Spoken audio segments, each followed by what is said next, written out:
A scuffle has broken out at the Casa de Pedro Aldaba retirement home. With a combined age of 74 years, it's father time and time again, Philip Rivers versus I'm not quite dead yet, Aaron Rodgers. If this was actually a fist fight, my money's on Philip Rivers. The guy is 6'5" and wears a bolo tie. No thanks. But a football game is a different matter. Here's a prediction. I'll bet you walk your dog the same route every time. I'll bet you sip your coffee the same way every time. I'll bet you brush your teeth the same way every time. How do I know this? Past behavior is the best predictor of future behavior. We are creatures of habit.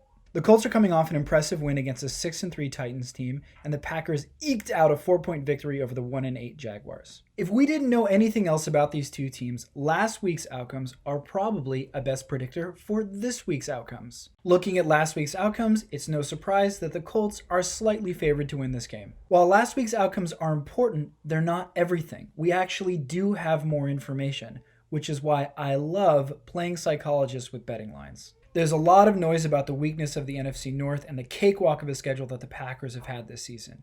You know who's had a weaker schedule? The Colts. The Packers technically don't have a victory over a winning opponent this year. They beat the 500 Saints and the 500 Niners, while the Colts, on the other hand, beat the 3-0 Bears in Week 4, lol, and the aforementioned Titans last week. This game is all about strength versus strength and weakness versus weakness. This is the resolute Colts defense against the high-scoring Packers offense, and the Colts offense against the Packers defense. The Packers have given Aaron Rodgers the highest time of possession in the NFL this season. On average, Rodgers has the ball in his hands 55% of the time, which is an extra 2 minutes of clock compared to the time allotted to Philip Rivers. Betting lines move based on how people are feeling, and people are emotional and impulsive.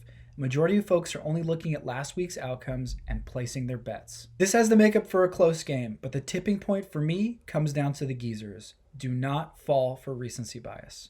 I'm going with the Packers.